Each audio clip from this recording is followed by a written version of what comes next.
qarindoshlar. Sharq Turkiston surgunda hukumat televiziyasining xabarlar programmasini ko'rishinglarni qizg'in qarshi olaman. Sharq Turkiston surgunda hukumati Cumhuriyatimizning qurilgan kunini xotirlab namoyish o'tkazdi. Yaponiya bosh ministri Kishida yakshanba kuni Kambodjada o'tkazilgan Sharq Osiyoliklar yig'inida Xitoyni tanqid qildi. Xitoy irqiy qirg'inchilikni davomlashtirayotganda Jo Baydenning Shi Jinping bilan ko'rishishi bir prezidentga yarashadigan ahvol emas. Sharq Turkiston surgunda hukumati Turkiyadagi portlashda hayotidan ayrilganlarning oila tavobatlariga ta'ziya bildirdi. Tunda tafsiliy mazmunlarni diqqatga sunamiz. Sharq Turkiston Cumhuriyeti surgunda hukumati 12 noyabr kuni Kanadaning Edmonton shahrida Sharq Turkiston Cumhuriyeti qurilganligining 78 va 89 yilligini xotirlab namoyish o'tkazdi. Namoyishda axborot e'lon qilib, Sharq Turkistonning 2 qatim Cumhuriyet e'lon qilish tarixini, Sovet ittifoqining qo'llashi orqasida Xitoyning tajovuz qilib Sharq Turkistonni ishg'ol qilib olgandan keyin Sharq Turkiston xalqiga turli zulm qilib kelganligini, bo'libmi 2014-yildan beri yurgizib kelayotgan turli irqiy qirg'inchilik usullarini, Xitoyning bu qilmishining Birlashgan Davlatlar Tashkiloti irqiy qirg'inchilik ahdnomasida belgilangan irqiy qirg'inchilik ekanligini, Amerika hukumatini o'z ichiga olgan G'arbdagi bir qism demokratik davlat parlamentlarining buni irqiy qirg'inchilik deb e'tirof qilganligini, islom davlatlarining bo'libmi turk jumhuriyatlarining irqiy qirg'inchilikqa sal qarag'anligini, Xitoyning turli ayblashlar va yenik darajadagi jazolashlarga qaramay irqiy qirg'inchilik, mustamlika va ishg'oliyatni izchil yurgizib kelayotganligini, yaqinqi oylardan beri Xitoy virusining oldini olish bahonasi bilan insonlarni so'lab och qo'yib o'ldirganligini, karantina uylarini sog'anligini, Xitoyning bu qilmishining yo'q qilish va bo'ysundirishni maqsad qilganligini, milliy gullanish siyosatini ijro qilayotganligini, Xitoyning zulmiga qaramay Sharq Turkiston xalqining Sharq Turkistonning mustaqilligini asliga keltirish irodasining texnik kuchayganligini, 73 yillik asorat Sharq Turkistonning mustaqilligini asliga keltirishning Sharq Turkiston xalqining erkinligi, inson haqlariga kafolatlik qilishning birdan-bir yo'li ekanligini, G20 davlat boshliqlari yig'iniga qatnashayotgan demokratik davlat rahbarlaridan Xitoyning ishg'ol qilib olgan Sharq Turkistondagi irqiy qirg'inchilikni ayblashni, Jo Baydenni erkin dunyodagi davlatlarga rahbarlik qilib, irqiy qirg'inchilik, mustamlika, ishg'olni oxirlashtirishni talab qiladiganligini, Jo Baydenning erkin dunyodagi davlatlarga rahbarlik qilib, Xitoyning Sharq Turkistonda yurgizayotgan irqiy qirg'inchilik, mustamlika va ishg'oliyatini oxirlashtirishni talab qiladiganligini, dunyo rahbarlaridan qayta takrorlanmasin degan va'dasiga amal qilib, Birlashgan Davlatlar Tashkiloti irqiy qirg'inchilikning oldini olish va jazolash belgilamasining ro'yiga asosan irqiy qirg'inchilikni sodir qilayotgan jinoyatchilarni jazolab, xalqaro jamiyatdan Sharq Turkistonni Xitoy tarafidan besilingan davlat deb e'tirof qilishini, Sharq Turkistonning mustaqillik ko'rishini qo'llashini talab qilganligini bayon qildi. Sharq Turkiston surgunda hukumatining Cumhur raisi G'ulom Osmon afandining bayonotini diqqatga sunamiz. Assalomu alaykum Sharq Turkiston xalqi. Assalomu alaykum muhojiratdagi barliq aziz qarindoshlar. Hamma vaqtimiz xayrli bo'lsin. Qarindoshlar, bugun 22-yil 11-oyning 13-kuni. Sharq Turkiston tarixidagi eng ahamiyatli va iftixorlanarli kunlardan biri. Chunki 78 yil burun, naq bugungi kunda vatanimiz Sharq Turkiston Xitoy tajovuzchilari ishg'oliyatidan qutulib, mustaqilligini asliga keltirgan kun. Biz bu kunni mangu aslaymiz va sig'inamiz. Aziz Sharq Turkiston xalqi, biz bu inqilobiy kunlarimizni har yili dunyoning hamma yerida xotirlab kelyapmiz. Ammo bugunni xotirlash va bugunni aslash hammadan muhim. Chunki bugun Sharq Turkistonning mustaqillik kuni. Chunki bugun Sharq Turkiston dushman ishg'oliyatidan ozod qilingan kun. Bu kunni aslash va sig'inish orqali qahramon ajdodlarimizga varislik qilganligimizni butun dunyoga e'lon qilamiz. Shundaqli Sharq Turkistonning Xitoy tajovuzchilari tomonidan besilingan va ishg'ol qilingan bir davlat ekanligini xalqaroga e'lon qilamiz va xalqarodan Sharq Turkistonning besilingan bir davlat ekanligini e'tirof qilishni talab qilamiz. Biz da'vogar sifatida va haqqar salohiyatida bu haqiqatni xalqaroga e'lon qilmasak, o'z da'voyimizga xiyonat qilgan bo'lamiz. Sharq Turkiston haqidagi bu haqiqatni oshkor qilmasak va bu haqda to'g'ri guvohlik bermasak, davlat va millatni sotgan bo'lamiz. Qarindoshlar, Xitoy tajovuzchilari vatanimiz Sharq Turkistonga tajovuz qilib qo'ygan kundan tortib, Sharq Turkiston xalqiga chidag'isiz zulmlarni qilib kelmoqda. Fırsat tapsılı Şarkı Türkistan halkını katlanıp gelmekte, siyasi rahbarlarımızı öldürüp ornuğa Uygur Sıman Xitay ruhluk canavarlarını kitlep koymakta. Yana anseviyesi yukarı dini zatlarımızı, ziyalilerimizni, baylarımızı ve sanatçılarımızı, şundakla halkımız içindeki her sınıftan kereklik insanlarımızı her türlü töhmetler bilen karlap öldürüp gelmekte. Bu arkalı halkımız arasında korkunuş peyda kılıp, bir taraftan öldürüp, yani bir taraftan aldap halkımızın yürügünü mucup, Xitaylar has diktatörlük tüzümü bilen halkımızın vicdan azabını boğup gelmekte. Şundaq qiyin şaraitlarda milli kahramanlarımız, şundaqlı kadirlik şehitlerimiz, Şarkı Türkistan halkı rahbarlık kılıp Şarkı Türkistan'ın hem yerinde Xitay tecavüzçülerinin zulmuna karşı her xil yollar bilen inkılap hareketi başlatıp geldi. Afsuski bu hakkani hareketler Xitay tecavüzçüleri tarafından kanlık bastırılıp geldi. Ve Xitay tecavüzçüleri yüzünden ne kadar zalim ve kanxor ekanligini ispatlap geldi. Hakkani namayişçilerimizin fikirlerini ve erz şikayetlerini anlaşının ornuga namayişçilerimizni vaqtçilerce öldürüp geldi. Hatta bu hareketlerini bahane kılıp bu hareketlerge katmışıp bakmadan 100 minlarca halkımızını katlanıp geldi. Minlarcasını turmalarga taşlap öldürüp Xitay devlet siyasetinde allıburun planlanıp boğan ırkî kırgınçılık siyasetini icra edip geldi ve biguna halkımızga karşı devlet terörçülükü elip bardı.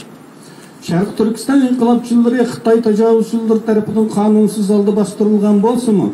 Şarkı Türkistan halkının oygunuşunu türkülük rol oynap geldi. Şundaklı Şarkı Türkistan halkının ölmügenligini, fırsat tapsılı Xitay tecavüzçülerine karşı uruş kılıdığanlığını ispatlap verdi. Qarindoshlar, bizning bu kadar xor bo'lishimiz ve irqiy qirg'inchilikka uchrashimizning asosli sebebi bizning Şarkı Türkistanning egasi bo'lganligimizdir. Ve Şarkı Türkistan Cumhuriyeti'ni qo'g'dab qololmaganligimizdir. Biz hech qachon jungolik emas. Bizning vatanimizni Xitoy tajovuzchilari besib olgan. Biz hayotli bo'lsak bir kuni bu haqiqat oshkorlanib ketadi ve Şarkı Türkistan o'z egasiga qaytib mustaqil bo'ladi. Shunga Xitoy tajovuzchilari bu haqiqat oshkor bo'lib ketishdan burun bizni tizdan yo'q qilishni planlagan. Hazır Şarkı Türkistan'da devam kılıvatkanlığı ırkî kırgınçılık aşı şun planının icra kılınavatkanlığının ispatıdır. Şunun için biz bu hakikatini halkaraga uçuk ve kat'i revişte düşendirişimiz lazım. Xitay tecavüzçüleri bu hakikatini halkaraga tehtir düşendirip Şarkı Türkistan'ı Şinjan dep atavatıdır.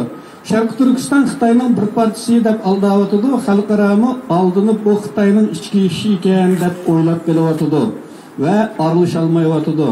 Arlaşkanlığını tecavüzçülükte ve işgaliyetki karıştırış noktasında emas, belki insan hakları depsençilikleri noktasının aralışıvatıdır. Ama Xitay bunu itiraf kılmay, yanılı bizni terörçü, bölgünçü ve dini aşkın kalpakları bilen karlavatıdır.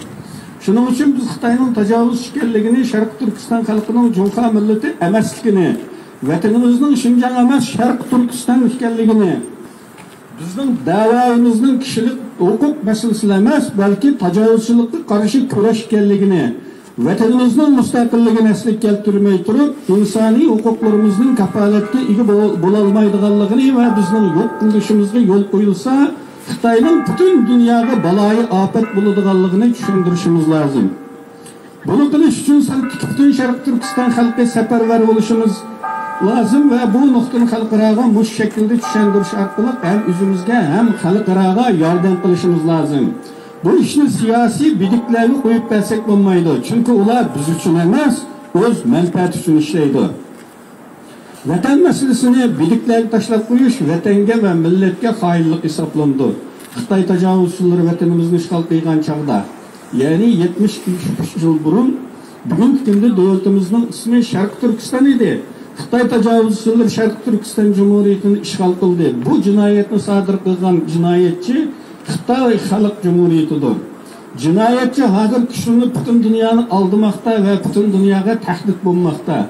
Şarkı Türkistan Cumhuriyeti'ni işgal kılgan bu cinayetçi hazır dünya sahnesinde var.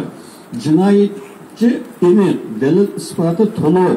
Bu cinayetin Şarkı Türkistan halkı gelip gelgen zihni içmişlik. Şundakla dünyaya elip gelgen zihniye ver. Biz halkaradan Xitay'dan ibaret şu cinayetçinin cezasını talep kılımız ve biz şu besivelingan Şarkı Türkistan devletine eslik keltirimiz. ve şu devletimizin davasını kılavatımız. Şarkı Türkistan'ın müstakilliği aslik keltirilse, yalnız Şarkı Türkistan halkıyla emas, bütün dünya halkı Xitayning işgaliyetini qutlug qiladi. Shuning uchun biz bütün dünya halqining Sharq Turkistonning mustaqilligini asliga keltirishimizga yordam qilishini talab qilamiz. Qarindoshlar, yo'limiz uzun, yukimiz og'ir, otlar o'riq va xurjunlar quruq. Ammo bu yo'l bek ulug'. Afsuski bu yo'lni bosmay choramiz yo'q. Chunki bu yo'lda menish insonlik burchimiz, axloqiy burchimiz, iymuniy burchimiz va islomiy burchimizdir. Bu yolda mağmısak insanlığımızdan, ahlakımızdan, mümin ve musulmanlığımızdan vazgeçken bulunuz. Şunun için vazifemizni unutmaylı.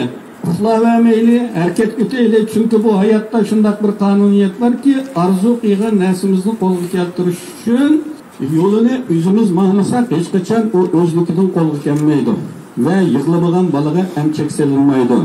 Yani bu hayatta şundaki bir kanuniyet var ki kadem basmagan kişi joyida turaveradi. Şunun için yolumuzga kadem basaylı, arzuyimizga yetish uchun yo'l mangayli. Bu ahamiyetlik vazifani xotirlayli. Merhum şehitlerimizden örnek alaylı, ecdadımızga igi chiqayli, qahramonlarimizga igi chiqayli. Xitoy tajovuzchilari belgilab bergan qahramonlarga emas, o'z vijdonimiz ve o'z aqlimiz belgilagan qahramonlarga igi chiqayli. Bizning başımızga kelgan bütün balay afetlerinin kelish sebebi vatanimiz Sharq Turkistonning Xitoy tajovuzchilarining ishg'oli ostida bo'lib kelishidir. Bu sebepten Sharq Turkiston mustaqilligini asliga keltirish hammamizning ustiga farzdir. İlgimiz Allah'ını razı qila olishimizmi bununla bog'liq. Rasulullahga ümmet olup shafaatiga erisha olishimizmi bununla bog'liq. Bu dünyada insandek yaşay olishimizmi ve insandek yüzümüzü kötürüp yürüyüşümüzü bununla bağlı. Qarindoshlar, biz Sharq Turkiston xalqi Sharq Turkistonga chiqayli. Sharq Turkiston mustaqilchilariga chiqayli.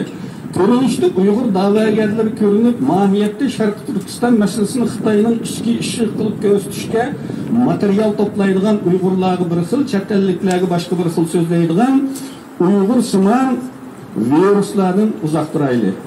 Örnek eliş için bizge Resulullah ve Resulullah'ın izbasarları yetip aşıdı. Eğiş için mi şu izbasarlar yetip aşıdı. Sabit damollarından, Abdülkadir damollarından, Elhan Tören'den, Zeyd'in Yusuf'lardan ve başka bütün şehitlerimizden örnek alaylı. İnkılapçılarımızı, kahramanlarımızı ve milli rahberlerimizi kadirleyli. Vafadar bulaylı, sadık bulaylı, fidakar bulaylı, hoşar bulaylı. Allah'tan mağfiret ve faraset dileyli, iman ve hidayet dileyli. İlgimiz Allah halkımızı Xitay virusunun ve Xitay tecavüzçülerinin bütün suikastını saklasın. Halkımızga azatlık ve Sharq Turkiston'da müstakillik ata qilsin. Ve bizni ikkili alemde aziz ve baxtli qilsin. Amin. Xitoy Sharq Turkistonda irqiy qirg'inchiligini davomlashtirayotganda Baydenning Xi Jinping bilan ko'rishishi bir prezidentga yarashadigan ish emas. Breitbart xabar to'rining 15 noyabr kunidagi xabarida aytilishicha, Sharq Turkiston surgunda hukumatining bosh ministri Salih Xudoyer Breitbart xabarlariga Xitoy Sharq Turkistonda irqiy qirg'inchilik yurgizayotganda Baydenning Xi Jinping bilan ko'rishishi bir prezidentga yarashadigan ish emas dedi. Bayden Xitoy katibashi Xi Jinping bilan dushanba kuni Indoneziyaning Bali degan yerida, seshanba kuni G20 davlat boshliqlar yig'ini chaqirishdan ilgari Xitoy Amerika munosabatining jiddiylashishidan buyon tunji qatim yuz ko'rishdi. Ismini oshkorlashni xohlamaydiganlarning aytishicha, Amerika amaldori bu qatimqi ko'rishning Xitoy Amerika munosabati uchun zamin hozirlashini, yuz berish ehtimoli bo'lgan urushning oldini olishni maqsad qiladi ekan. Ikkala davlatning tashqi ishlar bayonotchilari rahbarlarning iqlim o'zgarishi, iqtisodiy raqobatning to'qinishga aylanib ketishining oldini olish to'g'risida muzokaralashganligini aytishdi. Oqsaroy Baydenning atalmish Xinjiang, Hong Kong, Tibetdagi inson haqlari dafsanchiligini tilga olganini, ammo atalmish Xinjiangdagi irqiy qirg'inchilikni konkret tilga olmaganligini aytdi. Xitoyning tashqi ishlar bayonotchisi Baydenning kishilik huquqni tilga olganligini aytmay, Xi Jinpingning insoniyat o'rtaq ko'ngil biladigan kishilik huquq erkinlikka ahamiyat beradiganligini aytdi.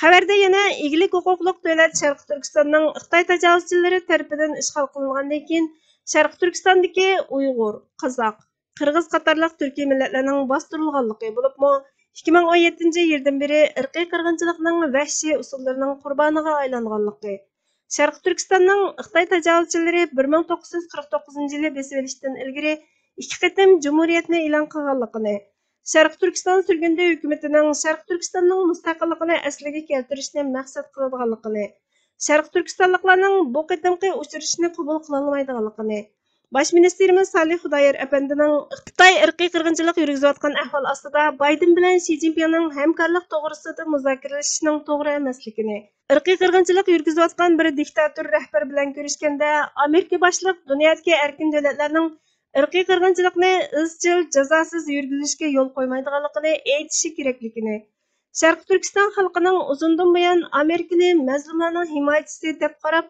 Amerikadan umid kutib kelganligini, uzundan buyon Amerika hukumatidan Xitoyning Sharqi Turkistonga bo'lgan ishg'oliyati, mustamlikasi va irqiy qirg'inchiligini oxirlashtirishini, Ukrainaga qandaq muomala qilgan bo'lsa, shundoq muomala qilishini talab qilganligini aytganligini, Sharqi Turkiston surgundi hukumati, Sharqi Turkiston Milliy Uyg'unish tashkilotining Aqsaroyning oldida namoyish o'tkazib, Amerika boshliq xalqarodagi davlatlardan Xitoyning Sharqi Turkistondagi ishg'oliyati, mustamlikasi va irqiy qirg'inchiligini oxirlashtirishni talab qilganligini bayon qildi.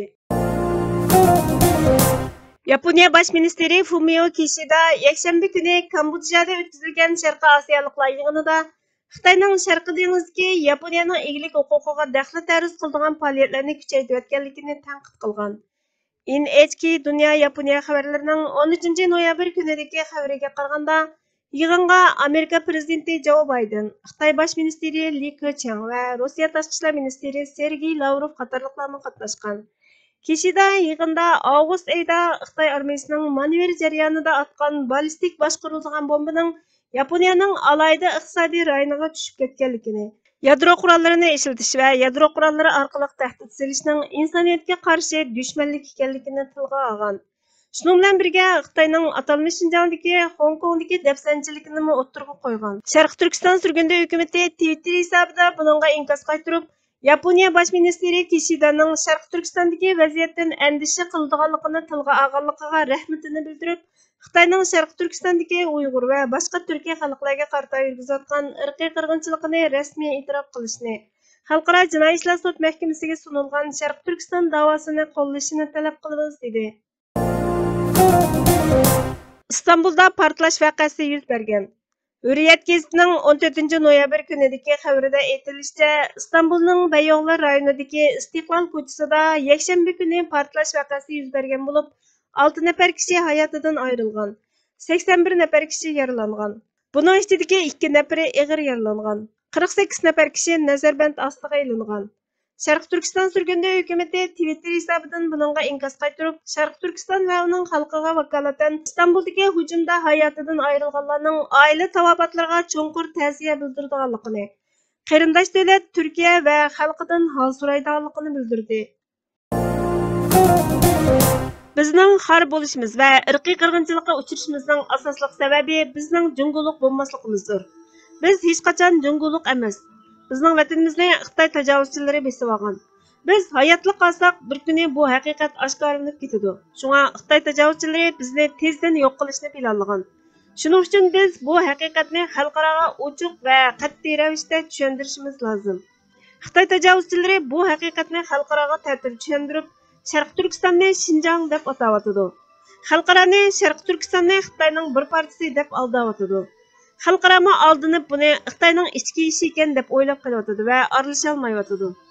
Aralashganlarmi tajovuzchilikqa va ishg'oliyatga qarshi turish nuqtasidan emas, inson haqlari dafsanchiliklari nuqtasidan aralashyotdi. Ammo Xitoy bunimi e'tirof qilmay, yanala bizni terrorchi, bo'lgunchi va diniy oshqun qalpoqlari bilan qaralayotdi. Shuning uchun biz Xitoyning tajovuzchi ekanligini, Sharqi Turkiston xalqining Junxo millati emasligini, vatanimizning Xinjiang emas, Sharqi Turkiston ekanligini, bizning da'voyimizning kishilik huquq masalasida emas, balki tajovuzchilikqa qarshi kurash ekanligini, vatanimizning mustaqilligini asliga keltirmay turib, insoniy huquqlarimizning kapolatga ega bo'la olmaydiganligini va bizning yo'q qilinishimizga yo'l qo'yilsa, Xitoyning butun dunyoga baloyi ofat bo'lganligini tushuntirishimiz lozim. Buni qilish uchun sirtdagi butun Sharqi Turkiston xalqi safarbar bo'lishimiz lozim va bu nuqtani xalqaroga mushu shaklda tushuntirish orqali hem özümüzge hem xalqaroga yordam qilishimiz lozim. Bu ishni siyosiy bidiklarga qo'yib bersak bo'lmaydi, chunki ular biz uchun emas, o'z manfaati uchun ishlaydi. Vatan masalasini bidiklarga tashlab qo'yish vatanga va millatga xoinlik hisoblanadi. Abturi Sharq Turkiston surgundi hukumatining muavin prezidenti Abdulahad Nur. Hurmatli ko'ruvchilar, xabarlarimizni ko'rganlar uchun ko'p rahmat. Kelar qitimli programmamizda ko'rishguncha Allohga omonat bo'lgaysizlar.